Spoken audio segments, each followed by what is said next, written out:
ഓസ്ട്രേലിയയിലെ വിക്ടോറിയ സംസ്ഥാനത്ത് റോഡ് നിയമലംഘനത്തിന് പിഴയടച്ച ഡ്രൈവർമാർക്ക് ഇനി കൌൺസിലിൽ നിന്ന് അപ്രതീക്ഷിത ആശ്വാസം. വർഷങ്ങളായി നിയമവിരുദ്ധമായി ഈടാക്കിയ പണം തിരികെ ലഭിക്കും. വിശദാംശങ്ങളുമായി ഓസ്ട്രേലിയയിലെ വിക്ടോറിയയിൽ നിന്നും പെനീന മാത്യു തയ്യാറാക്കിയ റിപ്പോർട്ട്. വിക്ടോറിയയിലെ മാൻസ്ഫീൽഡ് കൌൺസിൽ ഡ്രൈവർമാർക്ക് അധികമായി ഈടാക്കിയ പിഴത്തുക തിരിച്ചു നൽകാൻ തീരുമാനിച്ചു.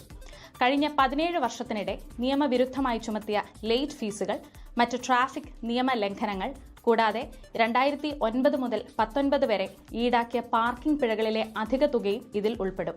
തെറ്റായി ഉയർന്ന തുക ഈടാക്കിയതിൽ കൌൺസിൽ പൊതുജനങ്ങളോട് മാപ്പ് പറഞ്ഞു. അധിക തുക തിരിച്ചു നൽകുന്നതിനുള്ള സംവിധാനങ്ങൾ വൈകാതെ നടപ്പാക്കുമെന്നും അറിയിച്ചു. തങ്ങളുടെ സംവിധാനങ്ങളിലെ പിഴവ് കണ്ടെത്തി പരിഹരിക്കുന്നതിന് മാൻസ്ഫീൽഡ് കൌൺസിൽ മുൻകൈയെടുക്കുകയായിരുന്നു. $41 പിഴ ഈടാക്കേണ്ടിയിരുന്നിടത്ത് $102 വരെ ഈടാക്കിയതായും കൌൺസിൽ യോഗത്തിൽ ഔപചാരികമായി തീരുമാനമെടുക്കാതെ പിഴ വർധനവ് ഏർപ്പെടുത്തിയത് നിയമപരമായി അസാധുവാണെന്നും പരിശോധനയിൽ കണ്ടെത്തി.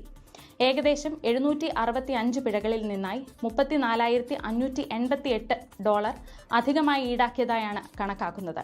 ഇതിനു പുറമെ ലേറ്റ് ഫീസുകൾക്കും മറ്റ് ട്രാഫിക് നിയമലംഘനങ്ങൾക്കുമായി ഏകദേശം $10,000 വരെ കൂടുതലായി ചുമത്തിയിട്ടുണ്ടാകാമെന്ന് കൌൺസിൽ അധികൃതർ വ്യക്തമാക്കി.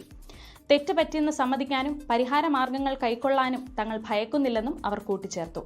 മറ്റ് കൌൺസിലുകൾക്കും സമാനമായ പിഴവുകൾ പറ്റിയിട്ടുണ്ടെന്നാണ് സൂചനകൾ.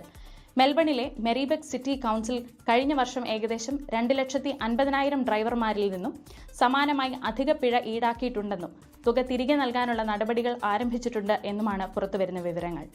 പെനീന മാത്യു, 24 ഓസ്ട്രേലിയ.